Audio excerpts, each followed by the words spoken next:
IPO Bukalapak sebesar 1,5 miliar US dollar adalah yang terbesar sepanjang sejarah pasar modal di Indonesia. Apa yang membuat Bukalapak begitu seksi di mata investor? Dan apa strategi Bukalapak pasca IPO? Dalam episode di Insider kali ini, kita akan langsung gali jawabannya dari sang CEO, Bang Rahmat Kaimudin. Kita akan mulai dengan mengulas misi Bukalapak yang ternyata mengandung strategi kunci pemenangannya. Kemudian kita akan menukik membahas keunggulan kompetitif yang membuat para pesaing sulit untuk mengejar prestasi Bukalapak. Selain itu, kita juga akan ulas layanan bank digital yang Bukalapak tengah bangun bersama Bank Standard Chartered.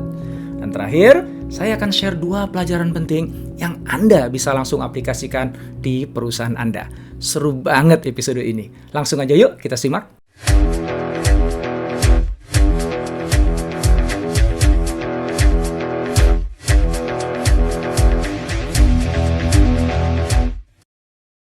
Hal yang saya temukan menarik dari misi Bukalapak itu sendiri adalah menciptakan fair economy for all. Nah itu, jadi kata itu bagi saya spesial, fair economy for all. Caranya gimana? Memberdayakan UKM.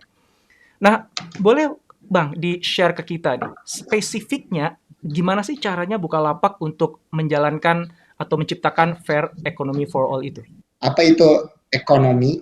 Ekonomi itu sistem jual beli barang dan jasa. Jadi bayangan kita, fungsi kita atau misi kita terhadap masyarakat atau the society, our contribution to the world, itu ingin bantu menciptakan sistem, ekosistem, platform jual beli barang dan jasa yang adil dan merata, gitu ya, yang accessible to everyone, inklusif, adil dan inklusif. Di tahun 2020 nih, waktu itu pas mau IPO kita bikin survei research, keluar researchnya adalah 70% nilai transaksi e-commerce di seluruh Indonesia itu datangnya dari 5 kota besar di Indonesia. Jakarta, Surabaya, Medan, Bandung, dan Semarang. Okay. Dan itu hanya count for 10% dari total penduduk. Right. Okay. Berarti 90% penduduk itu hanya count for 30%. Dan jadi kalau per kapitanya itu berarti cuma bisa 20/1. Like more than 20 to 1 antara 5 kota tadi dan yang lain. Jadi kita kebayang nih bahwa di Indonesia ini nggak bisa kita lihat sebagai satu kesatuan ya. Ini ada spektrum di mana ada yang sudah sangat savvy, sudah sangat terlayani gitu ya. Tapi ada ya juga yang underserved. Kita juga pengen melayani yang underserved ini. And then kita juga realize tapi bahwa nggak bisa cara yang sama untuk yang savvy user, orang-orang yang sudah nyaman bertransaksi dengan gadget, sudah punya digital currency, itu bisa dilayani dengan infrastruktur yang sama dengan orang-orang yang belum gitu ya. Sehingga kita juga akhirnya bikin aplikasi baru, produk baru Mitra Bukalapak dengan tujuan kita ingin mendigitalisasi warung. Jadi offline retailers. Nice. Yeah. UMKM ini. Karena kita juga sadar ya, yang satu warung ini kita lihat juga sebagai suatu segmen yang underserved. Ya dengan adanya modern retailers, dengan adanya online challenge gitu ya, mereka juga perlu didigitalisasi, dimodernisasi supaya mereka bisa naik kelas. Jadi kita buatlah Mitra Bukalapak ini, dan Mitra Bukalapak ini membuka berbagai peluang juga buat mereka. Di situ mereka bisa jadi agen payment point, ya bisa jual barang digital, barang virtual, bayar tagihan dan sebagainya. Kemudian mereka juga bisa beli barang kelontong untuk inventory mereka lewat aplikasi dan akan kita antarkan, dan harganya itu telah kita bantu negosiasikan gitu ya, sehingga mereka bisa dapat barang dengan harga yang lebih murah. Kita buka beberapa fitur di situ untuk mereka bisa bikin bisnis baru, bisa buka bisnis kirim uang, bisa buka bisnis untuk menerima kiriman paket. Kemudian kita tambahkan fitur-fitur simple software as a service, misalnya untuk pencatatan utang, transaksi dan sebagainya. Dan tentunya begitu mereka terdigitalisasi, mereka ini warung-warung ini ikut juga dagang menjadi reseller dan dropshipper e-commerce. Aplikasi ini satu bisa membuat warungnya sendiri naik kelas, dan yang kedua begitu warungnya bisa naik kelas, ini terbentuklah jembatan antara online dan offline. Jadi sekarang si orang-orang yang mungkin belum online itu bisa belanja e-commerce tapi ke warung gitu. Jadi nitip warung Oke. gitu kan ya. Oke. Nah ini sebenarnya menjadi satu ekosistem ya. Jadi memang ada dua aplikasi. Ini ada dunia yang berbeda ya, dunia online dan dunia online to offline. Ya. Tapi sebenarnya bisa connected. So the way Nice. we think about it, kita bayangin kita mengdigitalisasi satu orang Mhm. itu bisa berdampak, bisa mengkoneksikan, membuka akses kepada puluhan bahkan ratusan orang di sekitarnya. Nah itu yang kita bayangkan kita kerjakan di Bukalapak. Keren, keren. Ini apakah ini yang saya dengar dan juga baca gitu di media, yang mana Bukalapak itu memposisikan dirinya sebagai all commerce player. Jadi bukan e-commerce, bukan marketplace, tapi all commerce player. Saya nggak tahu apakah itu istilah resminya Bukalapak atau itu istilah yang media atau pakar berikan gitu ya. Tapi kok saya lihat Ya, ada resonansi dengan yang tadi Bang Rahmat sebutkan ya, di mana hidup dalam dua dunia gitu dan masuk dengan semua pintu gitu. Ada offline, online to offline dan lain sebagainya tadi ya. Dan membangun jembatan di antara keduanya gitu. Itu menarik sekali itu, Bang. ya itu dari kita yang kita bilang all commerce. Jadi Oke. intinya kita nggak mau menutupi diri bahwa ya kita mulai dari e-commerce, Ya. tapi kita juga tahu bahwa ada kebutuhan juga yang selain online gitu ya. Hmm. Dan kita punya teknologinya, kita punya capability-nya di online. Why don't we give it to the offline juga supaya everyone bisa menikmati ini. Jadi itu hal-hal yang kita Ya. coba lakukan ya Ya. supaya tadi a fair economy for all. Nice, nice. Aku penasaran gini, Bang. Kita udah tahu kalau kita bicara Bukalapak dalam konteks marketplace, ya. Tapi yang mitra Bukalapak ini kan, kalau paling nggak bagi saya itu masih agak sedikit misteri gitu ya. Misteri dalam arti begini, kita udah tahu bahwa makhluknya ada. Dan di beberapa tempat kita udah sempat ngelihat gitu, secara langsung gitu. Cuman kalau dari sisi angka nih, Bang, traction-nya, tingkat adopsi para pengusaha kecil, mikro, warung tadi terhadap mitra Bukalapak ini sejauh mana, Bang? Jadi interestingly ya di akhir tahun 2020 kita punya merchant offline atau user kita ya merchant kita di mitra Bukalapak itu udah lebih banyak daripada online merchant kita. Serius nih? Jadi Wow! jadi akhir tahun 2020 kita punya 6,5 juta online merchant di Bukalapak, tapi mitra Bukalapak kita itu 7 juta. Nah, Wah! ini memang di tahun 2020 sangat ada lonjakan yang sangat besar ya, terutama Iya, di iya, mitra Bukalapak buat kita. iya, Ini juga proven juga hipotesa kita ya bahwa iya, iya. digitalisasi ini membutuhkan bukan hanya yang online, tapi juga orang juga kan masih tetap belanja Betul, di warung-warung gitu kan. betul, betul. Jadi naiknya cukup gede. Dan angkanya juga bisa nanti dilihat ya di laporan-laporan kita. Mungkin di akhir 2020 itu relatively smaller dari marketplace, tapi makin lama makin dominan. Jadi Nice. kita lihat nih sekarang udah balance lah antara online marketplace kita dan juga mitra Nice. Bukalapak dari sisi nilai transaksi. Kalau kita baca juga di media bahwa Bukalapak menyasar justru kota-kota di luar Tier 1 city, di luar kota besar Betul. yang Tier 1. Betul ya, Bang ya? Ya, jadi kita melayani semua, tapi fokus kita tadi karena kita melihat we want to serve the underserved gitu kan ya, Yes. underserved segment. Yes. Jadi yang interesting kalau di Bukalapak, statistik itu kebalik. Jadi 70% nilai transaksi Bukalapak itu datang dari luar 5 kota tadi. jadi kita tuh lebih balance ya ininya per kapitanya tadi itu lebih balance daripada total industri. Nah, itu disumbangkan oleh mitra Bukalapak atau yang marketplace-nya Bukalapak, Bang? Yang Mix, I think 70%? itu dampaknya both ya. Tapi Oke. memang yang paling menarik adalah dengan adanya mitra Bukalapak, kita jadi punya infrastruktur atau jaringan network gitu ya, yang bisa menyentuh semua orang. Jadi lebih luas lagi gitu ke pelosok-pelosok gitu kan. Mungkin kalau kita cerita Jakarta, most people udah sangat savvy, mungkin udah bankable, tapi kalau di luar itu butuh nih solusi lain gitu kan, bukan hanya kasih diskon dan they will transact gitu. Bisa jadi dia tetap butuh tempat untuk bayarnya kayak gimana caranya, atau mungkin dia malah maunya belanjanya di warung gitu, dia pengen ketemu sama orangnya gitu. Kalau sama teman-teman bilangnya maunya belanjanya sama Bang Mamat gitu. Ya, dia want to see gitu kan, the person. Kalau ada Ya, apa-apa ya dia ke sana, mengeluhnya ke sana dan sebagainya. ya, Dan if we empower the warung owners dan kita punya infrastruktur untuk melayani makin banyak lagi orang. ya. Dan kalau menyasar di luar tier 1, jadi di kota-kota kecil yang tadi underserved tadi, apakah memang berarti senjata utamanya Bukalapak justru mitra Bukalapaknya instead of marketplace-nya yang online?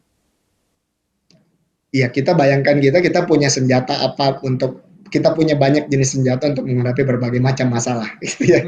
Jadi sesuai dengan isunya. Jadi kalau misalnya untuk yang online kita punya, kalau misalnya belum, kita juga punya mitra Bukalapak dan ya we keep thinking what else gitu ya supaya orang bisa dagang. Jadi spiritnya tadi, how can we provide sistem ekosistem platform supaya orang bisa dagang. Bentuknya Fair seperti economy for apa? all. Ya, nanti kita lihat dalam perkembangannya waktu Ya, ya. ya, Hari ini kita lihat, oke, awalnya mulai dari uh, website gitu kan, terus habis itu kita bikin app, online marketplace, terus kita lihat, oh ini kok kayaknya masih belum cukup nih, kita bikinlah mitra Bukalapak. The fact that kita punya itu semua, itu membuat kita jadi, bayangan kita bisa melayani banyak jenis segmen gitu ya. ya, ya. Saya tertarik untuk mengetahui gitu kan bahwa ada 90% atau mungkin underserved market yang kita tahu di luar Jawa, di luar tier 1 gitu yang ini justru fokusnya Bukalapak ingin main ke sana gitu. Demi apa tadi ya fair economy for all gitu.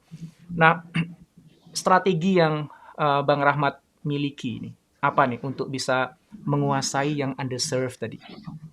Kita udah sempat bicara tentang mitra Bukalapak dan juga ada e-commerce yang tentu aja terus dikembangkan gitu. Apakah memang dua ini, kalau dua ini mana yang lebih menjadi andalannya untuk menggarap yang underserved? Atau jangan-jangan ada yang ketiga yang kita belum tahu nih? Ya, seorang jenderal itu nggak kasih tahu strateginya ke publik kalau berperang. Tapi mungkin kita bisa bercerita dari mindset aja ya. Ya, Dari mindset kita adalah kita selalu fokus ke masalah apa yang kita hadapi. So oke. that is that ya. Waktu itu kita bayangkan kita punya hipotesa the best way untuk menyediakan sistem dagang itu lewat pasar, tapi harus dibuat online. So we created that online marketplace gitu kan. We try to do that. Terus kita juga after few years kita lihat oke, ini market, orang juga udah mulai masuk banyak, billions of dollars sudah ditaruh dari sisi marketing dan sebagainya. Tapi kok angkanya tadi yang 70-30, 90-10 itu masih kayak begini gitu kan. So we see ada isunya, mungkin nggak bisa hanya dengan bikin platform, habis itu kita aggressive marketing dan sebagainya gitu ya. It has to be something else. Kita harus bikin yang baru lagi nih, makanya kita bikin mitra Bukalapak.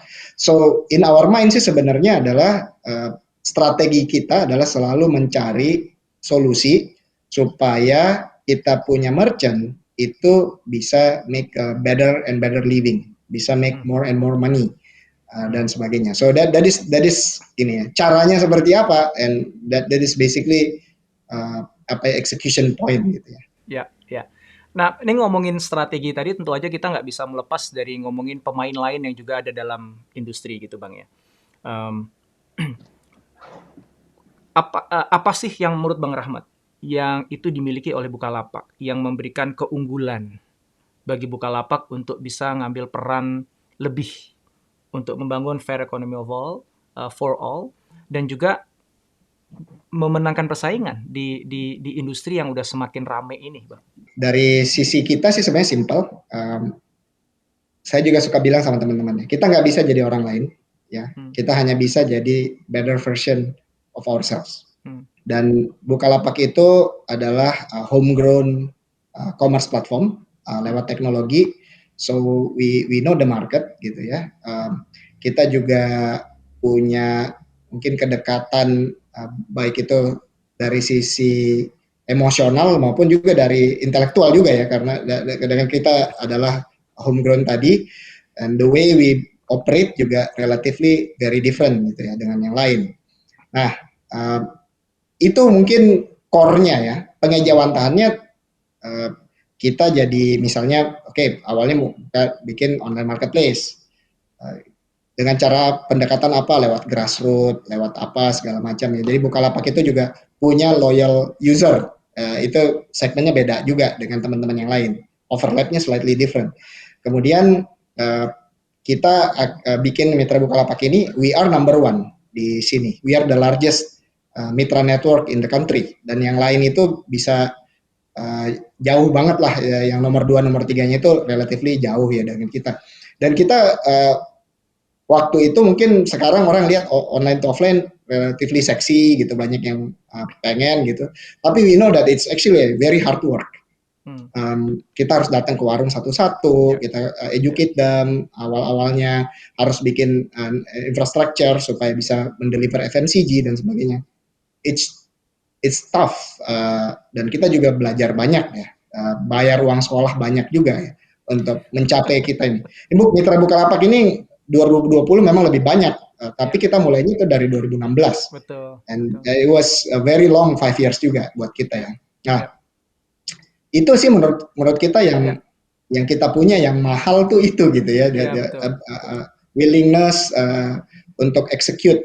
Karena it's dengan uang yang sama mungkin kita bisa create like a marketing promotion program yang bisa bikin kita punya volume transaksi naik gitu beberapa waktu itu ya.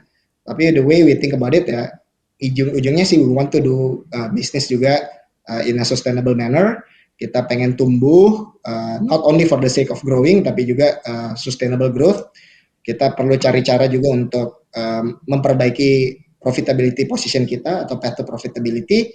Dan ya terlepas teman-teman strateginya seperti apa, ya nggak apa-apa. Tapi the way we think that makes sense is we focus on providing that solution gitu ya ke teman-teman. Jadi ya kita minggir gitu kan, misalnya di sini makin banyak pemainnya, yang tadinya mungkin underserved is no longer underserved. We maintain our market juga, tapi we need to continue looking for other underserved markets. Yes. Jadi kita nggak bilang juga kan, berhenti Mitra Bukalapak, this all the tools or the weapon I have gitu kan. Kita akan selalu nyari apa lagi yang bisa kita lakukan. Nah, ngomong nyari-nyari ini nih Bang, kan sekarang lagi rame buat bank digital nih Bang. Dan semua orang berlomba-lomba masuk ke situ karena itu menjadi darah dari sebuah ekosistem bisnis kan ya. Nah, itu progresnya gimana Bang dengan Standard Chartered Bukalapak nih? Yes, Standard Chartered basically is a partner of ours. Kita lagi bikin sistem ya untuk bisa buka tabungan. Jadi saat ini kita udah announce ya bahwa this is happening. Kayaknya sekarang it's just about time aja nanti untuk launch-nya ya. Buka boleh tabungan. Di-share sedikit Bang. Jadi apa benefitnya bagi merchant maupun bagi customers gitu ya, dan posisi kerjasama itu untuk strategi bisnis Bukalapak? Jadi bayangan kita simpel aja seperti tadi Mas Indra bilang ya, bahwa banking gitu misalnya, kalau atau financial services, buat kita kalau kita berdagang ya atau commerce, itu financial services itu yang sangat adjacent ya, tinggi sampingnya gitu. Jadi saya suka bilang kalau di commerce ya tentunya temennya ada logistik gitu kan, pasangannya ada logistik. Kemudian begitu ada commerce, ada uang yang mengalir, itu biasanya ada uang lebih dan ada uang kurang. Jadi you'll need people mungkin akan butuh working capital kalau uangnya kurang, atau kalau misalnya uangnya lebih, dia pengen cari tahu caranya untuk berinvestasi gitu ya. Nah, kita di Bukalapak menyadari bahwa kita punya strength itu adalah di platform commerce-nya. Sementara financial services ini itu adalah ibaratnya ekosistem yang walaupun berdampingan tapi berbeda, mindset-nya juga mungkin sedikit berbeda. Kebetulan saya ini bekas bankir ya, jadi saya juga ngerti juga gitu. Kadang-kadang saya bilang kalau orang di teknologi itu cara berpikirnya adalah innocent until proven guilty atau husnu uzon gitu. Kalau di bank misalnya mereka sangat risk management mindset, dan ya karena bercandaan saya suuzon gitu kan ya. Nah ini which is good juga karena masing-masing beda ya, resikonya juga beda. Nah, tapi bayangan kita bagaimana caranya selalu memberikan yang terbaik buat customer kita. Nah, pertanyaannya adalah apakah terbaik kalau saya yang bikin sendiri atau saya cari the best provider of the solution terus kita embed di our ecosystem. Nah, that is mungkin tadi kalau misalnya untuk saving products, kebetulan kita lagi nyoba nih sama bikin sama Standard Chartered gitu kan. Standard Chartered is 100 plus years old bank, global brand, it's great bank. Ya, jadi kalau bikin bank sendiri nggak bisa lebih bagus dari Standard Chartered gitu kan. Bukalapak berada dalam industri yang sangat kompetitif, terhimpit di antara raksasa-raksasa e-commerce baik dalam maupun luar negeri. Tanpa strategi yang jitu, maka Bukalapak akan terus membakar uang hingga akhirnya musnah. Bukalapak perlu memiliki strategi yang cerdik. Dan strategi yang dipilih adalah dengan membuka lautan biru yang berisi para underserved, yaitu 90% masyarakat yang belum terlayani secara optimal oleh para pemain yang ada pada saat ini. Dan itu merupakan sebuah ruang bertumbuh yang sangat besar. Dan itu tentu saja seksi di mata para investor. Namun tentu saja, untuk memenangkan pasar underserved itu, Bukalapak harus punya senjata yang tepat. Sebuah solusi konkret yang bisa melayani aktivitas ekonomi para di underserved tadi. Dan Bukalapak sudah punya, yaitu program Mitra Bukalapak yang sudah dikembangkan sejak 5 tahun yang lalu. Program itu susah ditiru atau diikuti secara cepat oleh pesaingnya. Dan itulah keunggulan kompetitif Bukalapak yang bukan hanya menempatkannya pada posisi terbaik untuk memenangkan pasar, namun juga membuatnya bisa bebas bergerak melenggang tanpa lawan. Apapun industri Anda, hindari bertarung head-to-head dengan pesaing. Adu kuat modal, adu kuat nyali is not really a smart move. Selalu cari celah pasar yang pesaing abaikan. Kemudian masuklah ke situ seawal mungkin sebelum mereka menyadarinya.